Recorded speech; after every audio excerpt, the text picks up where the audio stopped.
आता केसलाच्या पुढे गेल्यानंतर एक्झामशी संबंधित ज्या गोष्टी आहेत ते मॅगझिन्स आहेत, लीगल मॅगझिन्स बरंचसं आहे, त्यावर मी फारसं बोलणार नाही आहे. एक 25 लीगल मॅगझिन्स आहेत ज्या फार महत्त्वाच्या आहेत, त्या गॅदर करायच्या, त्या आपल्या खोलीमध्ये लिहून ठेवायचं, त्याचा अर्थ पुढे लिहून ठेवायचा आणि रोज त्याच्यावर नजर मारायची. आज 5 लिहून ठेवा, उद्या 5 लिहून ठेवा. एक महिनाभर लिहून ठेवलं की या 25 मॅगझिन्स तर अशाच तुम्हाला 1-2 महिन्यामध्ये पाठवून जातात.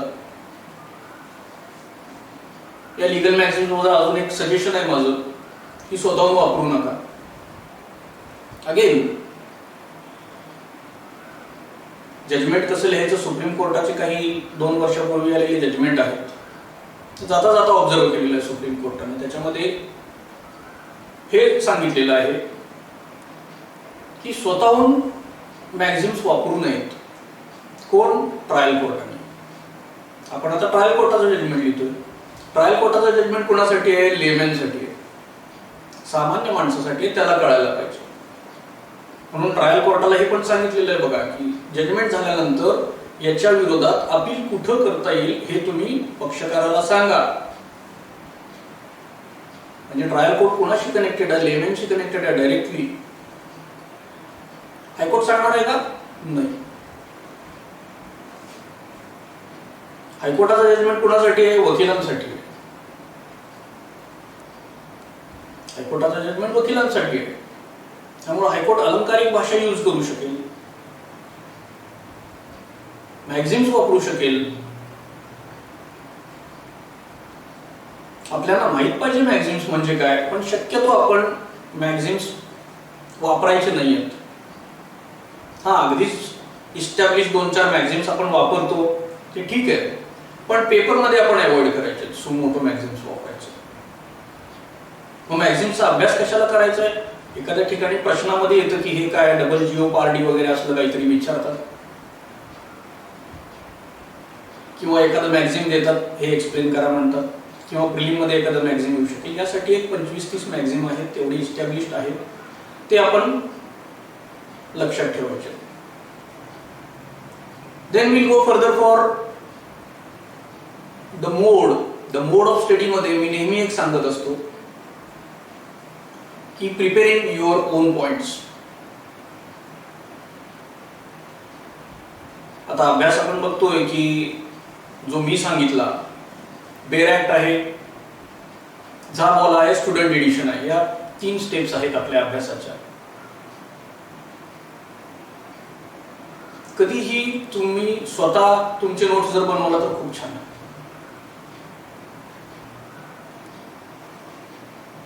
पण थोडंसं आता बरंचसं स्टडी मटेरियल अवेलेबल आहे, नोट्स बनवायला वेळ लागतो, नोट्स लिहायला कंटाळा येतो वगैरे, या गोष्टी पण आहेत.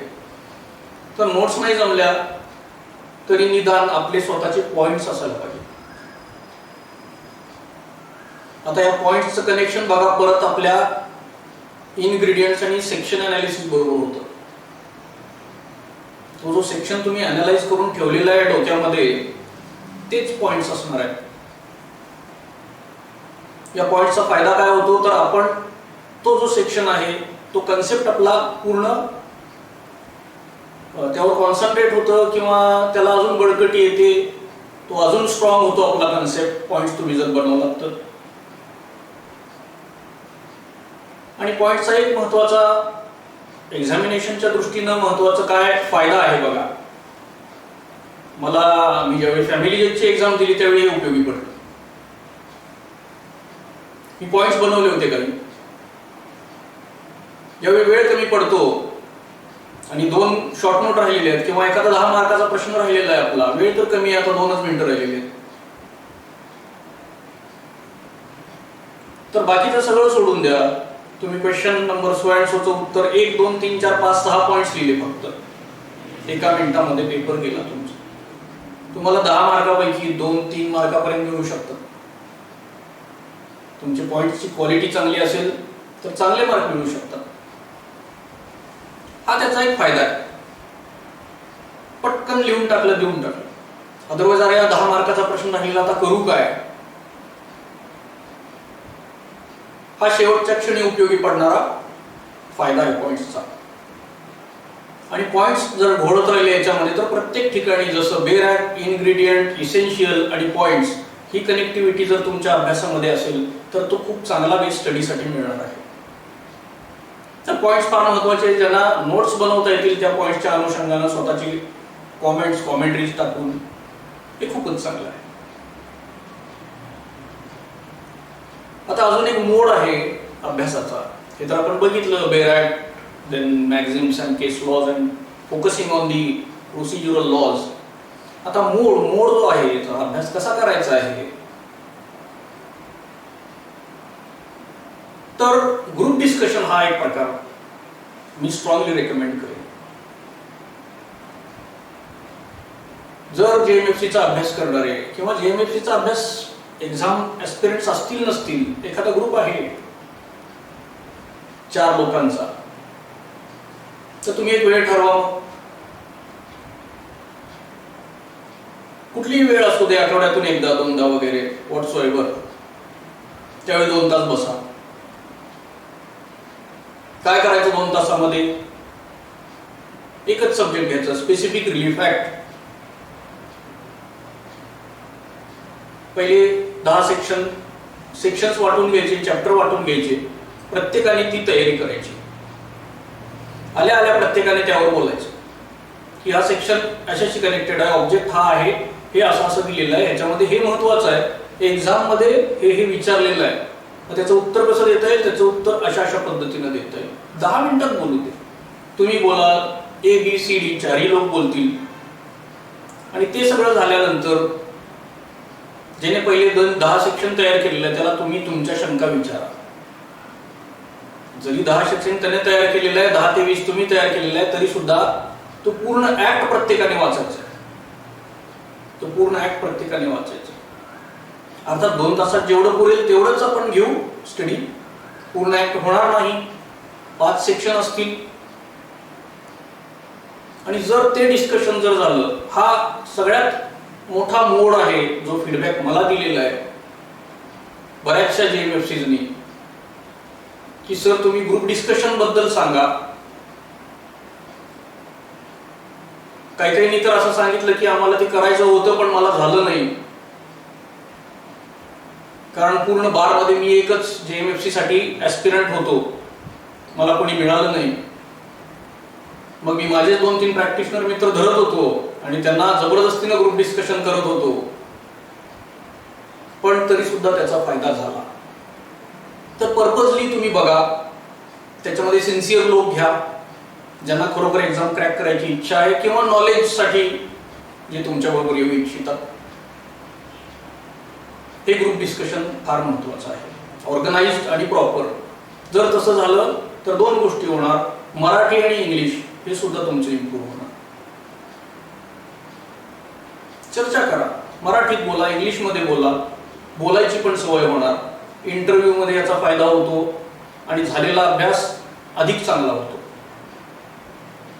So this is an very important point.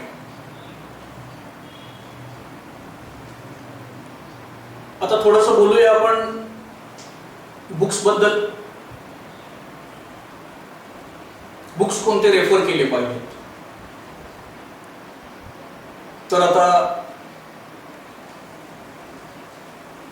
मी जे काही बुक्स वाचतो, जे काही रेफर करतो किंवा अनेक लोकांनी जे काही मला सांगितलं, त्या बुक्सची नावं मी तुम्हाला सांगणार आहे.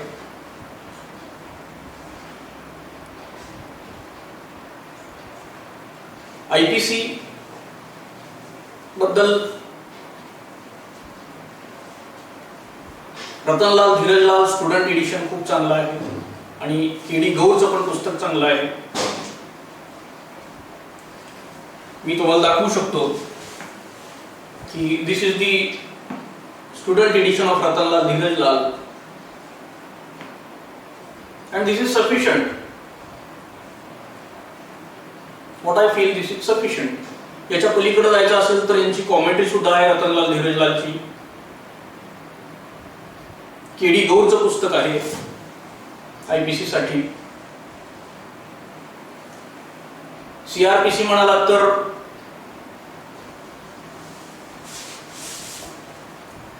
Kelkar, see this one on CRPC. तकवानीचंही पुस्तक चांगलं आहे.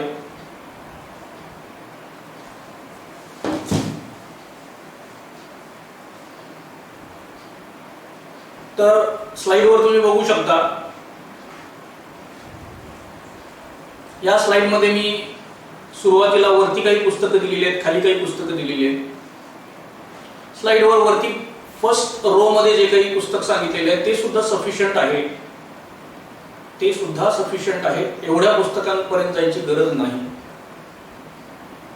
एकच पुस्तक घेतलं आणि त्याचाच अभ्यास केला तरी सुद्धा ते सफिशियंट आहे.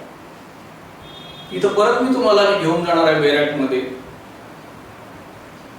इथपर्यंत यायचं कसं, तर पहिल्यांदा परत बेरॅकच पाहिजे. बेरॅक घ्या, छोटीशी कॉमेंट्री घ्या, कोणाची तरी नसेल तर झाबवाला घ्या. बेरॅक घ्या, झाबवाला घ्या आणि या शॉर्ट कॉमेंट्री पर्यंत या. रतनलाल धीरजलालची स्टुडंट एडिशन, जितके काही सब्जेक्ट आहेत सगळे चांगले आहेत. IPC, CRPC, एव्हिडन्स, टॉर्चचा पण चांगला आहे त्यांचं हे.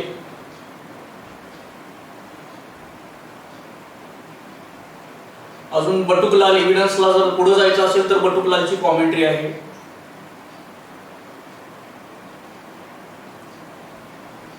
आता याच्या पलीकडे जाऊन, या बुक्सच्या पलीकडे जाऊन, आजकालच्या या इंटरनेटच्या काळामध्ये आपल्याला लेटेस्ट हॅपनिंग्स थोडीशी माहीत असायला लागतात. त्यामुळे ही सवय करून घ्या की 2-3 दिवसातून का असे ना एकदा या लाईव्ह लॉ वगैरे किंवा असे बरेच साइट्स आहेत जे ऑथेंटिक साइट्स आहेत, एखाद्या ठिकाणी जाऊन काय नवीन जजमेंट एखादं आलं ते बघा. आपल्याला जजमेंट काय झालं काय नाही याची गरज नाही. जर काही फार मोठा लीगल इश्यू त्याच्यामध्ये असेल तर लीगल एसेला त्याचा उपयोग होणार आहे. एक दुसरं, इंटरव्ह्यूला त्याचा उपयोग होणार आहे. इंटरव्ह्यू मध्ये तुम्ही त्या जजमेंट बद्दल खूप काही सांगायला पाहिजे हे अपेक्षित नाही. ठीक आहे, हे जजमेंट तुम्ही बघितलं का, वाचलं का? येस, येसच आहे सगळं आपलं इंटरव्ह्यू मध्ये. आणि कशाशी संबंधित आहे एवढं सांगता आलं तरी सफिशियंट आहे. सांगा त्याच्यामध्ये काय रेशो लेट डाऊन केला, सांगा त्याच्यामध्ये इन्फॉर्मंट कोण होतं, पार्टीज कोण होत्या, काही विचारलं जाणार नाहीये. फक्त एवढं आपल्याला 2 वाक्य बोलता आलं पाहिजे. आणि जर तो फार मोठा विषय असेल तर त्याचा थोडासा अभ्यास करून त्यावर आपण लीगल एसेसाठी तयार करून ठेवणार आहे. ही सगळी थोडीशी अभ्यासाची प्रोसिजर आपण लावून घेतली पाहिजे.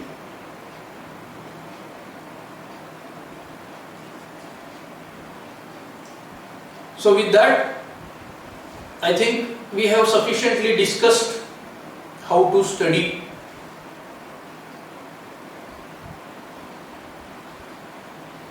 आता अभ्यास सुरू करा. तुम्ही सुरू तर केलेलाच असेल, त्याशिवाय तुम्ही इथं आलेला नाही. I know that. त्याला थोडंसं डायरेक्शन द्या. परत त्याच्यामध्ये काही प्रॉब्लेम आला तर आपण नक्की डिस्कस करू. परत अभ्यासाची क्वालिटी आपण वाढवू, डायरेक्शन प्रॉपर देऊ त्याला. आता परत आपण थोडंसं एक्झाम फोकस्ड बोलू. ते म्हणजे प्रिलिम. प्रिलिम्सची जी एक्झाम आहे, जी मल्टिपल चॉईस क्वेश्चन्स, आता ह्याच्यामध्ये निगेटिव्ह सर मार्किंग आहे तर त्याच्यामध्ये आम्ही सगळे क्वेश्चन्स अटेम्प्ट करायचे का नाही करायचे, कशा पद्धतीनं पेपर द्यायचा, हे सगळे टेक्निकल प्रश्न आहेत. या सगळ्या प्रश्नांची उत्तरं जर तुम्हाला पाहिजे असतील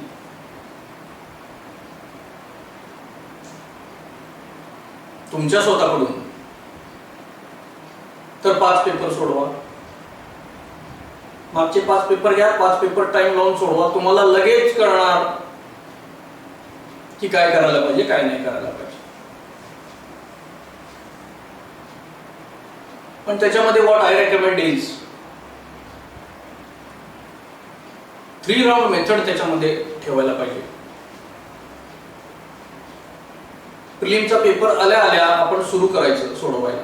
पूर्ण पेपर बघितलं आणि मग पहिल्यांदा आलं नॉट नेसेसरी. बघता बघता जे तुम्ही शुअर शॉट आहे ज्याबद्दल ते आन्सर करून टाका.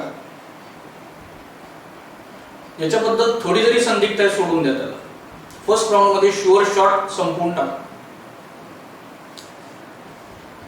सेकंड राऊंड मध्ये याला ठेवा की जे बघायला लागणार आहे ए आणि किंवा बी वाटतं मला पण या दोन्ही मधलं कुठलं थोडंसं बघायला पाहिजे मला, हे सेकंड राऊंडला ठेवा. आता थर्ड राऊंड जे आहे ते आपल्याला माहित नाहीये. काही लोकांचा फोर्थ राऊंड सुद्धा होईल. थर्ड राऊंड मध्ये आपल्याला माहित नाही. आता असे जे आहेत व्हॉट आय रेकमेंड सगळे क्वेश्चन्स अटेम्प्ट करा. सगळे क्वेश्चन्स अटेम्प्ट करा. 99% याचा फायदाच होणार आहे. निगेटिव्ह मार्किंगमुळे माझे मार्क कमी आले असं काही नसतं. याचं मी कॅल्क्युलेशन दाखवलं असतं तुम्हाला, पण एवढा वेळ नाही आपल्याजवळ.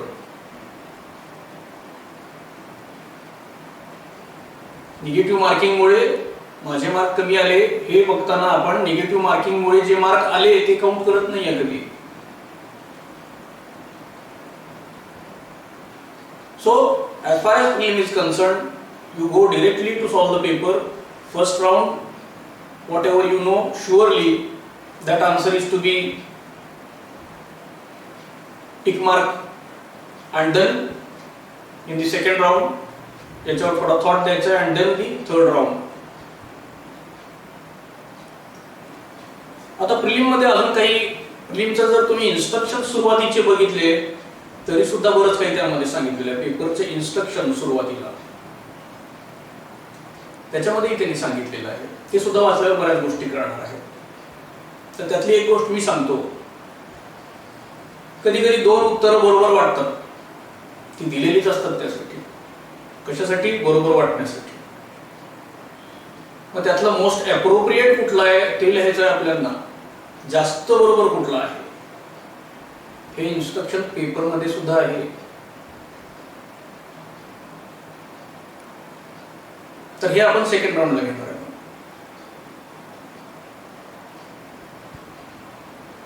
So most appropriate answer is expected in such situation. आता काय काय वेळेला प्रिझम्पटिव्ह क्वेश्चन येतो. प्रिझम्पटिव्ह क्वेश्चन म्हणजे काय? 302 यावर प्रश्न टाकलेला आहे. कुठल्या ऍक्ट मधला 302 काही सांगितलेलं नाही. मागच्या वर्षी जी फॅमिलीची एक्झाम झाली त्याच्यामध्ये 1 का 2 प्रिझम्पटिव्ह क्वेश्चन आलेले होते. हिंदू मॅरेज ऍक्ट वरचा एक प्रिझम्पटिव्ह क्वेश्चन आलेला होता, सेक्शन 5 वरचा आय थिंक. त्या क्वेश्चनचं नेचर बघून आम्ही आन्सर दिलं. नंतर मी रिप्रेझेंटेशन पण केलेलं होतं की हा जो प्रश्न आहे हा चुकीचा आहे, पण तो रिप्रेझेंटेशन ग्राह्य धरलं गेलं नाही. त्यामुळे प्रिझम्पटिव्ह क्वेश्चन जरी असेल, आन्सर माहित असेल तर आन्सर देऊन टाका. त्यांचं चुकलेलं आहे पण तरी पण आपण सेट राईट करू शकतो एखादी चूक. असं वाटत असेल की त्या ठिकाणी हे असं पाहिजे होतं आणि हे त्याचं अप्रोप्रिएट आन्सर आहे, देऊन टाका. नंतर तो कन्सिडर होईल की नाही सांगता येत नाही. जर तुम्हाला असं वाटत असेल की हा प्रश्न नंतर काय होणार आहे, ड्रॉप आउट होणार आहे कारण प्रश्न चुकीचा आहे, नॉट नेसेसरी असं होईल की नाही सांगता येत नाही. सो प्रिझम्पटिव्ह क्वेश्चन मध्ये you go for the answer. Okay. Then prelim साठी आपल्याला काही इम्पॉर्टंट क्वेश्चन सेक्शन्स महत्वाचे आहेत. इम्पॉर्टंट सेक्शन जे आहेत ते माहित असायला पाहिजे. जसं 302, 279, 379, 363, 420 वगैरे आयपीसीचे सगळ्यांनाच माहिती येते. अशा पद्धतीचे जे इम्पॉर्टंट सेक्शन्स आहेत ते सेक्शन आपल्याला माहित पाहिजे की हा सेक्शन कशावर आहे.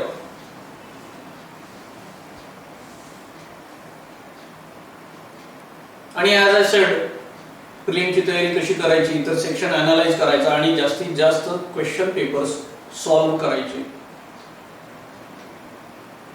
या ठिकाणी अजून एक गोष्ट सांगायची होती जी मला सुरुवातीलाच बोलायचं होतं यावर, की असं काही मनात ठेवू नका की मी प्रिलिमसाठी वेगळा अभ्यास करतो आणि मी मेन्ससाठी वेगळा अभ्यास करतो आणि मी इंटरव्ह्यूसाठी वेगळा अभ्यास करतो.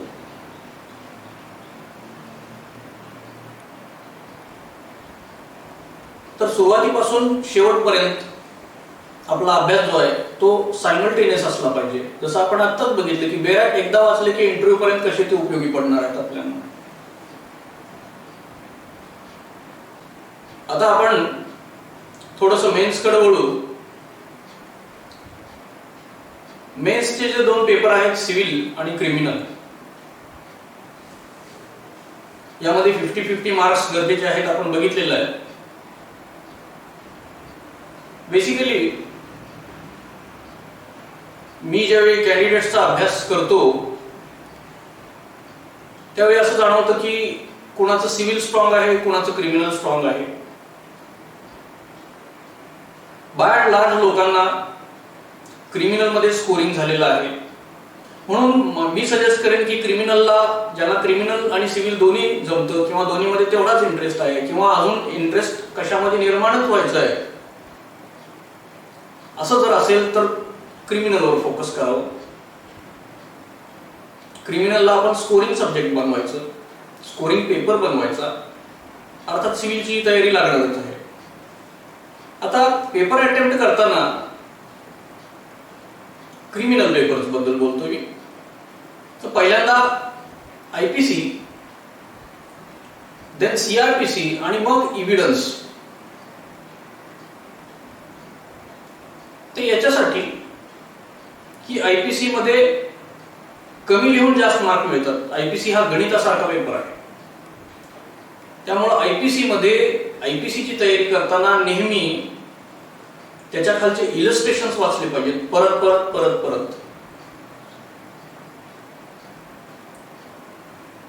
आठ पैकी 6 लिहायचे आहेत. आयपीसी वर 3 असू शकतील, 2 असू शकतील. आयपीसी मग सीआरपीसी प्रोसिजरल आहे, आपल्या भाषेमध्ये आपण प्रॉपरली लिहू शकतो. सेक्शन मधलीच भाषा पाहिजे असं काही अपेक्षित नाहीये. थोडंसं प्रॅक्टिकल नॉलेज जोडीला असेल तर सीआरपीसी वरची अटेम्प्ट करू शकतो आपण प्रॉपरली. 8 पैकी 6 प्रश्न जर फक्त आयपीसी सीआरपीसी मध्ये असतील तर इव्हिडन्स ऑप्शनला ठेवता येतो, पण तसं ठेवायचं नाहीये. कारण असे प्रयोग ज्यांनी केलेले आहेत त्यांना त्यामध्ये नुकसान झालेलं आहे. फक्त इव्हिडन्स ही शेवटची प्रायोरिटी का ठेवायची? इव्हिडन्स ही शेवटची प्रायोरिटी ते सुद्धा इव्हिडन्स मधले काही पार्ट जो आहे, जसं सेकंडरी इव्हिडन्स कधी देता येतो, जनरल एक्सेप्शन्स सांगा. जनरल एक्सेप्शन्स तर आयपीसी मध्ये आले. सेकंडरी इव्हिडन्स कधी देता येतो किंवा बर्डन ऑफ प्रूफ चे नियम सांगा. असे काही प्रश्न आहेत ते अटेम्प्ट करता येतील. पण तरी सुद्धा what I recommend is first IPC, then CrPC, then evidence. कारण का तर इव्हिडन्स हा ओपन टू इंटरप्रिटेशन आहे. Section 3 may presume, presumption of fact, hostile विटनेसचा इव्हिडन्स, त्याच्यावर कन्व्हिक्शन बेस होईल का नाही, डायिंग डिक्लेरेशन प्रूव्ह कसं करायचं, डायिंग डिक्लेरेशन प्रूव्ह झालं तर त्यावर कन्व्हिक्शन देता येईल का, हे सगळे ओपन टू इंटरप्रिटेशन आहेत. यामध्ये बरेचसे केस लॉज आहेत. केस लॉज मध्ये बराचसा एव्हिडन्स लॉ डेव्हलप झालेला आहे. एक्सपर्ट एव्हिडन्सची व्हॅल्यू काय समजायची, सोल टेस्टिमनी ऑफ विटनेस कधी कन्व्हिक्शनचा बेस होईल, हे जे प्रश्न आहेत हे आन्सर करावे लागतात. त्याच्यामध्ये कुठेतरी एफआयआर सबस्टॅन्टिव्ह एव्हिडन्स आहे का, FIR weak piece of evidence आहे का, मतभिन्नता होऊ शकते आपल्यामध्ये आणि पेपर तपासणाऱ्यांच्या मध्ये, आणि म्हणून हे इंटरप्रिटेशनला ओपन राहणार आहे. त्यामध्ये कुठेतरी आपले मार्क थोडेफार कमी होऊ शकतात. थोडक्यात काय एव्हिडन्स चे जे काही आन्सर्स आपण देणार आहे त्यामध्ये तपासणाऱ्या माणसाला डिस्क्रिशन मोठा आहे, डिस्क्रिशन.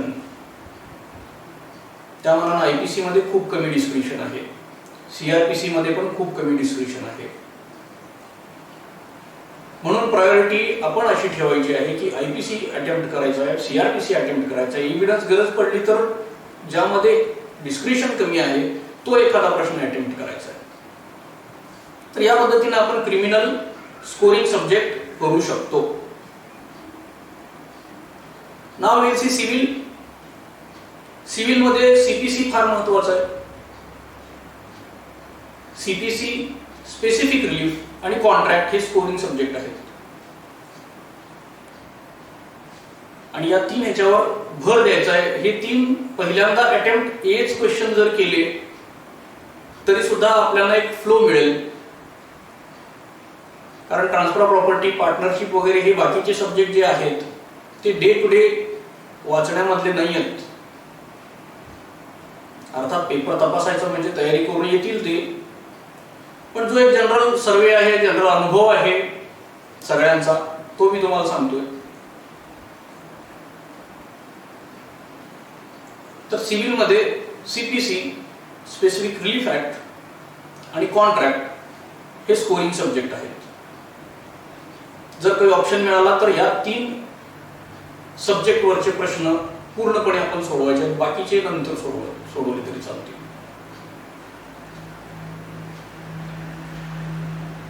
आता प्रत्यक्ष आन्सर कसा असायला पाहिजे? 10 मार्काचा प्रश्न असतो क्रिमिनल मध्ये, 8 मार्काचा प्रश्न असतो सिव्हिल मध्ये, लॉंग क्वेश्चन्स. किती पेज लिहायला पाहिजे असंही विचारणा होती बऱ्याच वेळेला. 2 पेज सफिशियंट आहे. 2 pages are very sufficient for 10 marks as far as criminal is concerned and 8 marks as far as civil is concerned. Short note ची 3, 4, 5 मार्काला जरी असली तरी सुद्धा 1 पेज हे सफिशियंट आहे. 1 ते 1.5 पर्यंत सुद्धा जाऊ शकतो आपण आणि हे 2 चं 2.5 पर्यंत सुद्धा जाऊ शकतो आपण. Then how to answer. Very important fact. Answering करताना आपण सगळ्यात पहिल्यांदा ही नेहमी एक चूक होते, पेपर तपासताना जे मला जाणवतं, आता आम्ही टेस्ट सिरीज वगैरे कंडक्ट करतो, बरेचसे लोक पेपर सोडून तपासायला देतात, त्याच्यामध्ये हे दिसून येतं की क्वेश्चनचा नंबर पूर्ण लिहा. 1B, बी मधला 1, फक्त B1 लिहितं. 2C, 3C, 4C, 2 पूर्ण क्वेश्चन नंबर लिहा ज्याचा आन्सर तुम्ही अटेम्प्ट करताय.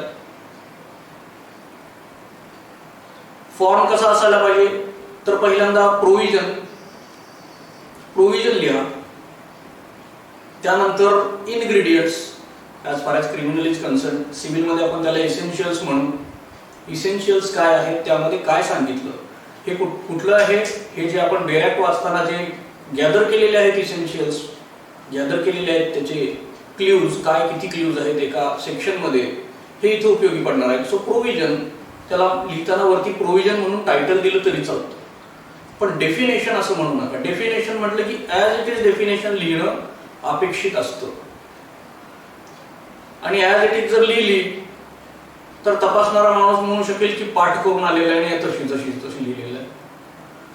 तो मधला मार्ग आहे प्रोव्हिजन म्हणायचं आणि आपण आपल्या भाषेमध्ये डेफिनेशन लिहायची. एखादं वाक्य वाढीव जरी लिहिलं आपल्या भाषेमध्ये तरी सुद्धा चालेल. त्या प्रोव्हिजन थोडक्यात इंट्रोडक्शन प्रोव्हिजनचं. त्यानंतर इन्ग्रेडियंट्स, इसेन्शियल्स, याला ABCD म्हणू शकतो. ABCD नंबर देऊ शकता तुम्ही. त्यानंतर एक्झाम्पल, एखादं पुस्तकात एक्झाम्पल दिला असेल तर पुस्तकातलं एक्झाम्पल वापरलं तरी चालतं. त्याला इलस्ट्रेशन म्हणू नका. मग इलस्ट्रेशन म्हटलं की ॲज इट इज अपेक्षित असतं. परत फॉर एक्झाम्पल म्हणा, असं पुस्तकातलं वापरा किंवा अगदी मोल्ड करून तुमचं लिहा, तुमच्या भाषेतलं लिहा. आणि त्यानंतर एवढं सगळं झाल्यानंतर मग आपली जी काही कॉमेंट असेल, तुम्हाला वाटतं की या प्रोव्हिजन मध्ये काय आहे, कसं आहे, एक 4-5 ओळी तुमच्या लिहू शकता तुम्ही, ज्या तुम्ही एक्स्ट्रा वाचलेल्या आहेत, आता जो तुमचा अभ्यास आहे. आणि अगदीच गरज पडली तर याला एक केस लॉ ऍड करायचं शेवटच्या 2 ओळींमध्ये. यावरचा हा फार मोठा केस लॉ आहे, इस्टॅब्लिश केस लॉ आहे, ज्यामध्ये असं म्हटलेलं आहे. पुढचं जर असं म्हटलेलं आहे हे तुम्हाला आठवत असेल रेशो तर, नाहीतर या सब्जेक्टवर हा एक इस्टॅब्लिश केस लॉ आहे एवढं जरी म्हटलं तरी चालतं, किंवा केस लॉ नाही जरी लिहिलं तरी खूप मोठा फरक पडणार नाही. आपण बोललेलो आहे केस लॉवर भरपूर. So this is the way priority, subject आणि how to write the answer. With that will move further. खूप काही बोलायचं आणि कमी वेळ आहे आपल्याजवळ.